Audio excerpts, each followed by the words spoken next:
there, my name's Ms.RedNebula and welcome back to Planet Zoo. Yes, the beta is over. And I know I'm not the only one who is feeling a lot of, withdrawal symptoms right about now. Heh. Alright, so what I'm doing in this episode, and actually let me start off by saying that I did get a couple more things beyond this one done in time. I spent the last couple days of the beta just working on builds that I could turn into speed builds like this. This one is going to be pronghorn antelope. More appropriately, just pronghorn. I know they're called pronghorn antelope, but they're not a true antelope. I chose these guys because of two reasons. One was that, as you can see here, you can place the walkthrough exhibit for these guys. And I hadn't done a walkthrough exhibit yet. Seemed like everybody was doing lemurs, or they were doing, like the, that's mostly just lemurs, isn't it? Because the mandrills were not one that you could do a walkthrough on. And I changed my mind a few dozen times about how I wanted the walkthrough part of the exhibit to actually function. The other reason why I chose pronghorns was because it's one of the few species in the game that actually exist in Arizona, where I live. So I thought that was really cool. So went ahead and released them into the pen pretty much right away so that I could see exactly how much space did they need and everything. Because when you put down the fences, it tells you, okay, this is the land area that is inside of this enclosure, but it doesn't necessarily tell you what's going to work for the animals. So you need the actual animals in the exhibit before you can tell that. And then what I'm working on here is I wanted to do a specific kind of covered habitat for these guys. Because I wanted it to look like Arizona, and one of the things that is very prominent here and also in New Mexico, where I'm originally from, is the style of architecture known as adobe, which is a sort of mud brick covered with additional mud on the outside of it. Has a really distinctive look and some really cool properties, quite literally. When it comes to having this style of building in the desert, it insulates really, really well. So you can walk into an adobe building and you just feel the temperature drop. Now, Arizona and some parts of New Mexico, but most especially Arizona, gets incredibly hot at certain times of the year. Which, let's see, in Celsius, because I know there's a lot of people that go by Celsius, you're looking at temperatures of 40 plus, extremely dry and extremely hot for months and months out of the year. Now, that's of course going to be upwards of 100 degrees, oftentimes upwards of 110 degrees in Fahrenheit. So I wanted to create an adobe building for these guys. And I went back and forth with how exactly I wanted this to look, because, the way that Adobe traditionally looks is really quite simple. There's not a lot of decoration on the outside of the building, or you don't really get, around the doorways and stuff so much. And you can sometimes see little bits of wood like I did here, or things where, in more modern buildings, there would be more traditional ways to attach things like blinds to them and stuff like that. There's lots of adobe buildings that are still in use today, and they're a lot more modern than the original types were. And I think I know I eventually changed it over to, instead of using the, I think this was plaster, but here you can see it, I'm changing it over to the sandstone because I just like the look of it a little bit more, and it also matched up with some of the pieces from the India tile set that I could use to do just a little bit more work, give it a little bit more visual interest, like right down around the base of the building and stuff. As you can see, is exactly what I'm doing here.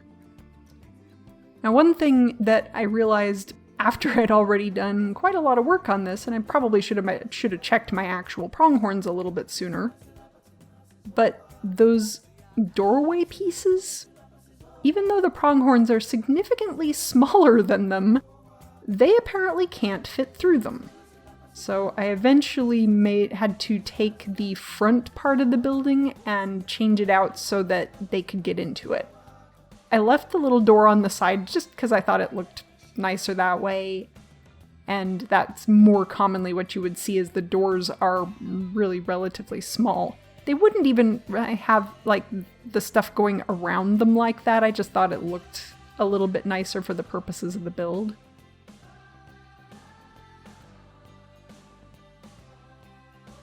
Let's see, so while I'm continuing to work on this, there's a couple of things that I wanted to touch on. One, of course, being, well, now we're in the long wait until November 5th for the game to actually release, so I know I'm not the only one who's feeling a bit like, really want the game now, really, I just want to keep playing, this is great. I wanted to talk a bit about what am I going to do in the time period between.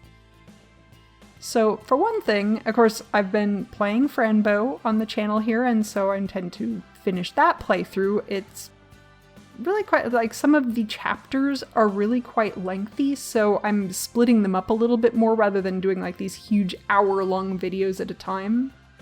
Oops, now the cat wants on my lap. Hello, boy. See, this is when I wish I had a video camera. I don't want to have a video camera. Sorry guys, you don't get to see my beautiful face, and more to the point, you don't get to see the adorable cat that's now on my lap. Right, so I'm gonna finish up my Franbo playthrough, and also there was a very surprise announcement from a game company, an indie developer that I really like called Amanita. If you're not familiar with them, you might have heard of some of their games. They made one called Chuchel, which is spelled like Chuchel, C-H-U-C-H-E-L, and I think I'm pronouncing it right when I go Chuchel. They're from Czechoslovakia, I believe, so feel free to correct me if I have the pronunciation just horribly wrong on that. They also did like Samarost, if you're familiar with that one. So really like these guys, and they made a surprise announcement that, hey, we've just released a game. They've been working on one called Creeks for a while that I've been following, but the one that they released was completely different, as something called Pilgrims. And looks really interesting, so I'm gonna end up playing that one.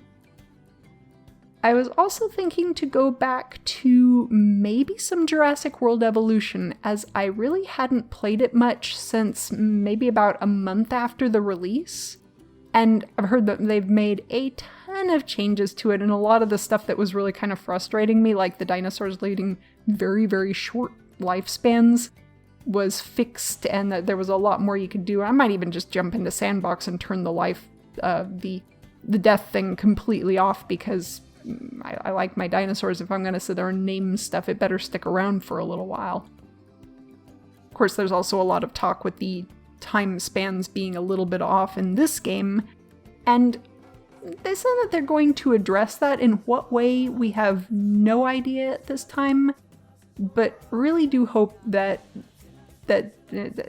like, I'm not alone, certainly, in thinking that the lifespans of these animals could be, well, not their lifespan, but the time scale of the game could be a lot slower than it currently is.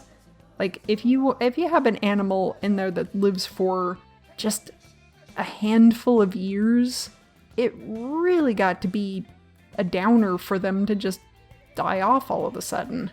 You know, it's like you have no time to really get to know these animals. So hopefully, as they're making their changes for all of this stuff, we'll be able to have our critters here for a little bit longer.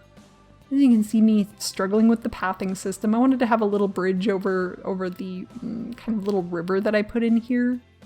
And it was just being a right pain in the neck.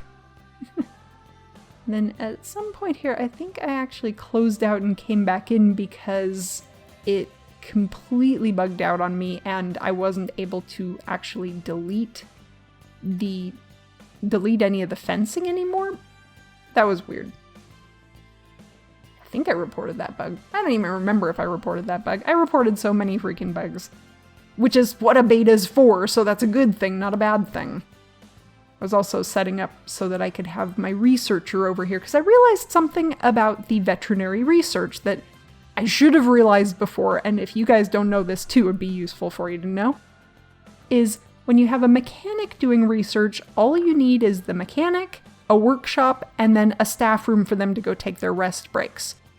But for a veterinarian doing research on animals, they also have to visit the enclosure where the animals are. So I was wondering, like, my research seemed like it had slowed way down, right?